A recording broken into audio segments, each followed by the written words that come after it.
My parents gave gifts to everyone, except my daughter. With tears in her eyes, she whispered, "Grandma, do you hate me?" My mother smirked and said, "Gifts are for children who deserve them. Your sister's child is real family." I simply replied, "I understand, we'll never speak again," and walked away. But days later my parents stood before me crying. In a quiet residential area of Greenwich, Connecticut, the Bradley mansion stood out among the white colonial-style homes. The well-maintained front yard bloomed with seasonal flowers, and the stone path leading to the entrance exuded movie scene elegance. Valued at $2,500,000, this mansion had been the Bradley family's home for over 30 years. In that garden, a little girl was watering the flowers. Lily Morrison, age 8, was a second grader at St. Mary's Elementary School. Her warm, dark eyes and thoughtful nature endeared her to the adults around her. As usual, she was stopping by her grandparents' house after school. The neighbors watched with fondness as the little girl tended to the garden day after day. "Lily, thank you for watering the flowers for Grandma." The voice from the entrance belonged to Lily's mother, Amy Morrison. At 35, she was the director of research and development at a major pharmaceutical company. Though gentle in nature, she possessed inner strength and had adopted Lily 8 years ago. She also took responsibility for her parents' monthly rent support of $3,000 in medical insurance payments. Though her relationship with her parents remained delicate after choosing not to inherit the family real estate business, she didn't regret her decision. "Mom, I baked Grandpa's favorite cookies today. Mrs. Johnson taught me the recipe." The paper bag Lily proudly displayed held the warm aroma of chocolate chip cookies. Her cooking lessons with the elderly neighbor had become her favorite pastime recently. "Oh, how wonderful. Grandpa will be so happy." Standing next to Amy as she smiled was her husband, Michael. At 37, he was the owner of an IT company, supporting his family with a stable income of over $300,000 annually. He had always supported his wife's decisions, cherishing the vow to walk together through all times that they made at their wedding in St. Mary's Church. Inside the house, Robert and Diana were reviewing documents in the sitting room. As owners of Bradley Real Estate, they constantly worried about the company's future. Passing down their $5 million annual revenue business to the next generation was their life's greatest challenge. For these two who valued tradition and appearances, the succession issue kept them up at night. Their younger daughter, Caitlin, bore the weight of these expectations. Having switched from being a lawyer to handling the family business's accounting, she had earned her parents' trust despite her showy and pretentious nature. Even after her divorce, she threw herself into work with determination, striving to meet her parents' expectations. Caitlin's son, Jacob, age 7, attended Greenwich Academy, considered the most prestigious private school in Greenwich. Though somewhat spoiled from bearing his grandparents' expectations, perhaps this was the result of excessive pressure from those around him. "Mother, please review these new contracts." The business meeting at La Scale went well. Diana began reviewing the documents Caitlin handed her. Even in this digital age, both parents preferred paper documentation. Caitlin accepted her parents' old-fashioned ways with an understanding smile. No one noticed the ulterior motives behind that smile. As dusk approached, the light through the windows gradually softened. Lily had finished watering the last of the garden flowers, wearing a satisfied expression. Neighborhood housewives returning from Whole Foods Market waved kindly to her. Amy felt a quiet happiness as she watched her daughter. In December, Grenache was wrapped in Christmas lights. Preparations for a lavish party were underway at the Bradley mansion. Antique ornaments elegantly adorned the Christmas tree that reached the living room ceiling, and inherited stockings hung above the fireplace. "Grandma, can I hang this wreath too?" Lily carefully held her handmade wreath. Made at St. Mary's Church's Christmas workshop, it possessed a simple beauty decorated with ribbons and pine cones. "Yes, let's hang it at the entrance." Diana responded dismissively while checking the placement of expensive decorations purchased from luxury department stores. She felt a momentary pang of guilt at Lily's innocent smile but quickly pushed it aside. As evening fell, family members began arriving. Amy and Michael arrived with premium wine from Whole Foods. Caitlin appeared with Jacob in tow, carrying armfuls of flashily wrapped presents. "Merry Christmas." Lily greeted everyone at the entrance, handing out handmade Christmas cards. The cards carefully expressed gratitude for the past year in childish handwriting. Daily visits, watering flowers, baking cookies, 365 days of a little girl's love were contained in those words. In the sitting room, Robert stared at the fireplace. While reviewing the company's financial reports, he occasionally showed worried expressions. But tonight was a family dinner party. He decided to leave business concerns for tomorrow. "Shall we have dinner?" At Diana's voice, the family gathered around the luxurious dining table. Under the crystal chandelier, colorful dishes were arranged: roast turkey, homemade gratin, seafood salad. Desserts ordered from the upscale restaurant La Scale also commanded attention on the table. "What a wonderful dinner again this year, Mother." When Caitlin spoke, Diana nodded with satisfaction. Next to her, Jacob was excitedly discussing his latest gaming console. Beside them, Lily quietly ate her food, eagerly anticipating the gift exchange. After dinner came the time for exchanging presents. The whole family gathered around the fireplace. Under the tree, a mountain of presents wrapped in colorful paper had formed. "Let's start with Jacob." At Robert's signal, the gift exchange began. Jacob's presents were revealed one after another: the latest gaming console, luxury brand children's clothes, and educational tablet. Cheers arose with each opening. Lily waited for her turn, her heart full of expectation for her grandparents' gifts. The daily visits, time spent together, shared smiles, surely Grandpa and Grandma must. But as presents were distributed one after another, Lily's name was never called. The room's atmosphere gradually grew heavy. Amy's expression tensed, and Michael sensed the unsettling air. "Grandma?" A small voice echoed in the silent room. Large tears glistened in Lily's eyes. "Do you hate me?" The trembling voice froze the room's atmosphere. Caitlin wore a meaningful smile, while Jacob remained absorbed in his new gaming console, indifferent. Just as Amy moved to approach her daughter, Diana's cold voice rang out. "Presents are for deserving children." Taking a sip of tea with an elegant smile, Diana continued. "My sister's child is real family after all." Those words pierced the room like ice blades. The blood drained from Amy's face. Michael clenched his fist tightly. Only the clock's ticking marked the heavy silence. The fireplace flames flickered, casting eerie dancing shadows on the walls. Outside the window, Christmas snow had begun to fall quietly. "I understand." Amy's voice was surprisingly calm. "We'll never be involved again." Amy stood up and gently lifted the sobbing Lily. Michael embraced his wife and daughter's shoulders, and the three walked silently toward the entrance. "Amy, wait," Robert called out, but it was too late. The heavy closing of the door announced the end of this night. Outside, the snow was getting heavier. Car headlights illuminated the white snow. In the back seat, Lily still clutched her handmade card with trembling hands. The words "to my beloved grandma" were still lovingly written there. The bustle of Christmas remained in Greenwich. Hymns flowed from St. Mary's Church, and warm light leaked from the windows of homes. But in the Morrison family's car, only silence filled the space. Michael occasionally glanced at his daughter in the back seat through the rearview mirror. Amy faced forward in silence, only tightly gripping her husband's hand. The morning of December, a heavy atmosphere hung over the Morrison family's dining table. Amy and Michael had spent all night discussing how to move forward. Lily was still sleeping in her room upstairs. "I've decided." Amy spoke quietly but with strong determination. "I'm stopping all support to my parents." Michael gently held his wife's hand. They'd been paying her parents $3,000 in monthly rent support and expensive medical insurance premiums. The total amount exceeded $50,000 annually. "I agree. Your parents have taken this support for granted." This decision was encouraged by a phone call from Michael's mother, Grace Morrison. As president of the St. Mary's Church Women's Association, she had heard about last night's events from neighbors and immediately contacted them. "There's no need to stay in that house. Please use our vacation home." Grace's vacation home, located a bit away from Greenwich's upscale residential area, offered a quiet and peaceful environment. Her offer became a great support for Amy's family. That afternoon, Amy met with accountant Tom Watson to proceed with stopping support to her parents.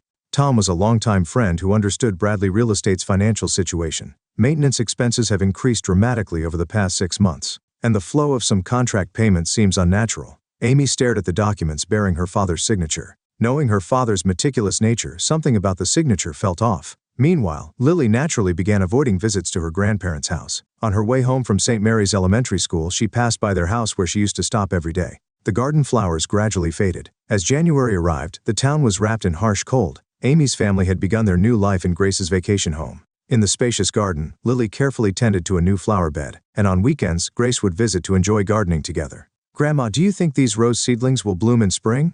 Grace smiled gently at Lily's question. "They'll surely bloom beautifully, just like you."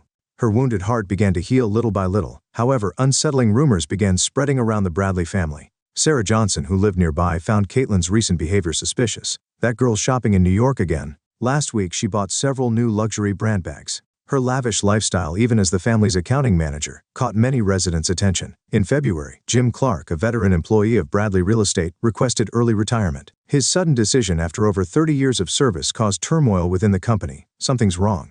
David Stern, the legal counsel for Michael's company, said, "There are rumors in the real estate industry about unclear transactions at Bradley Real Estate."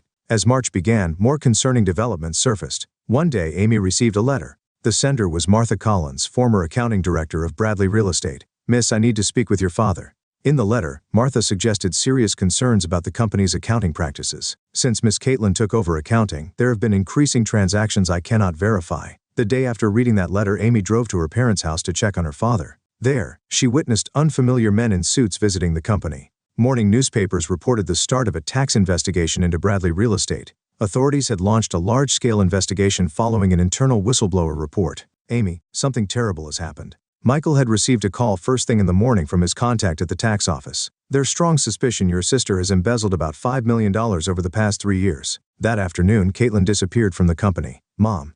Caitlin left without saying anything. Receiving a panic-stricken call from Diana, Amy held her breath. Her sister had withdrawn a large sum of cash and vanished, leaving behind her 7-year-old son Jacob.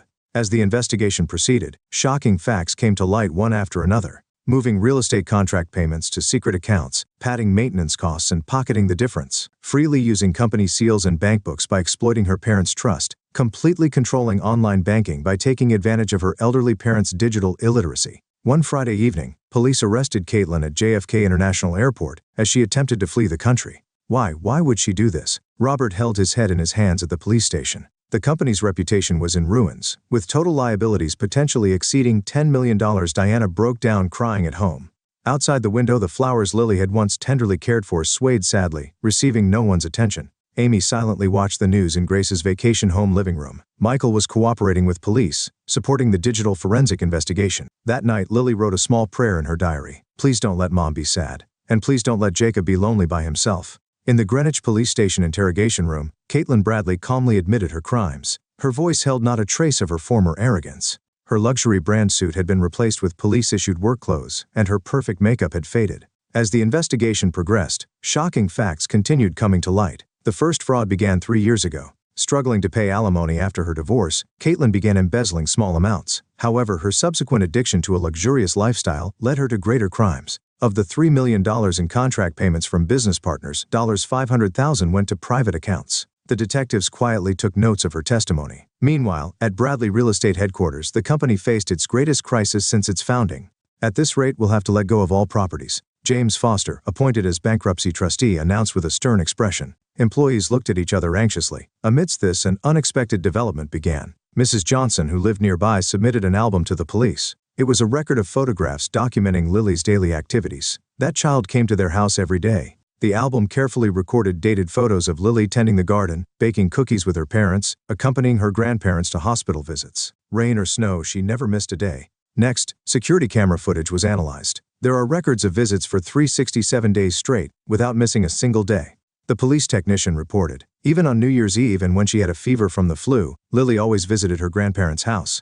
Testimonies also came from the St. Mary's Church Women's Association. Every Sunday after Mass, Lily would pray for them. Pastor Michael O'Connor continued his testimony quietly. She would always say, "Please let Grandpa and Grandma stay healthy." It was like an angel's pure prayer.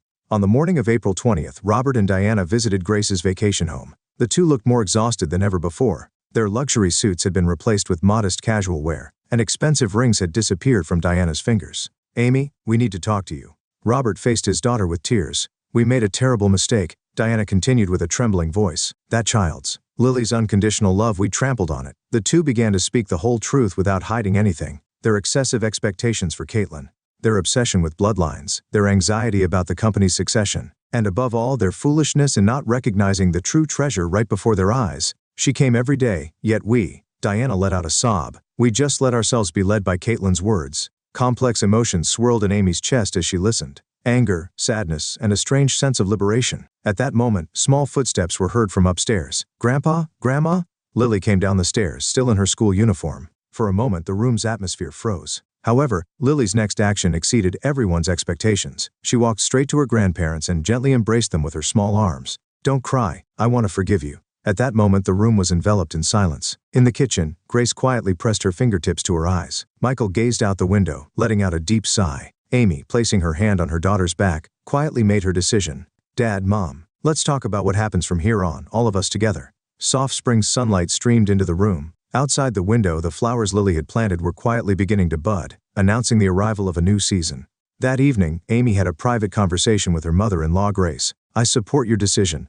Grace, who had watched over the entire situation, quietly continued.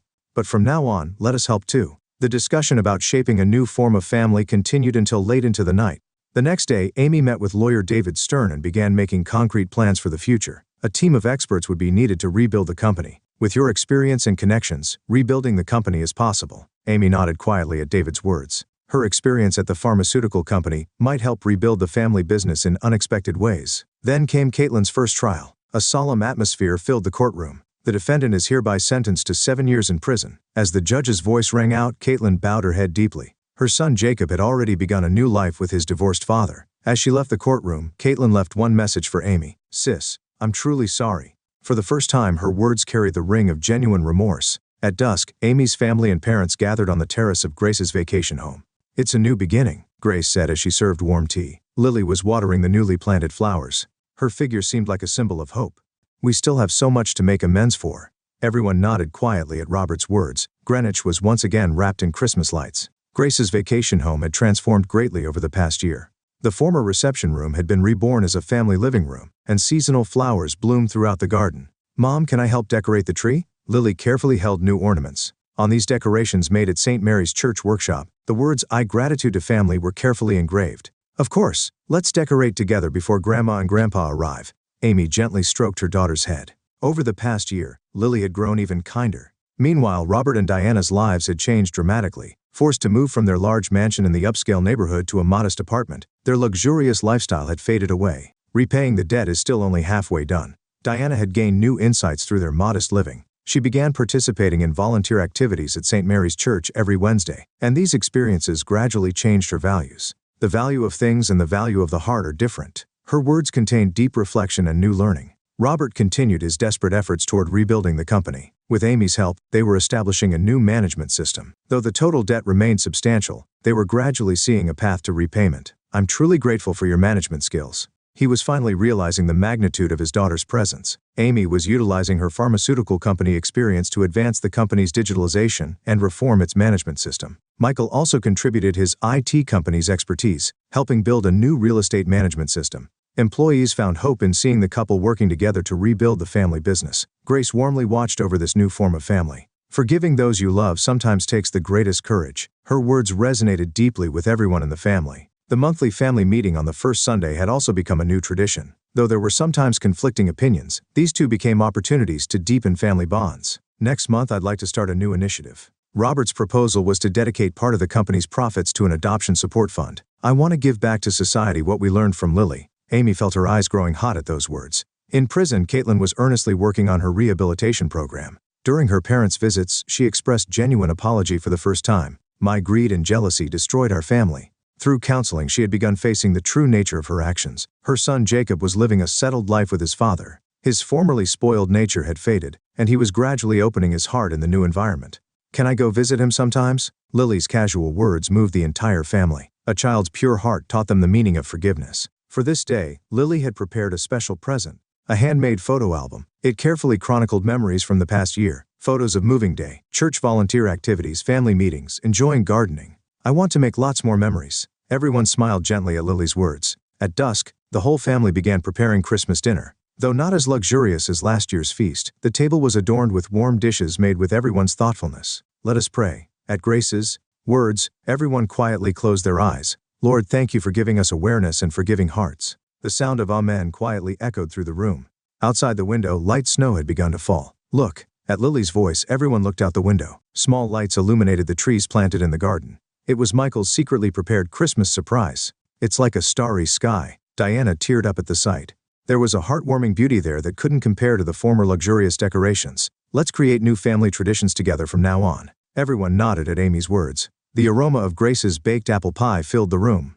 The expressions of the family around the table were wrapped in peaceful happiness. That night 1 year ago, no one could have imagined such a heartwarming scene. "So this is what true happiness is." Robert quietly nodded at Diana's whisper. Their expressions held deep regret along with the light of new hope. From this day forward, the Bradley and Morrison families were about to take a new step. It was the beginning of a long journey to heal wounded hearts and reweave true bonds. Lily stood by the window, watching the continuing snow. The light reflected in her small eyes shone quietly and surely, like hope for the future.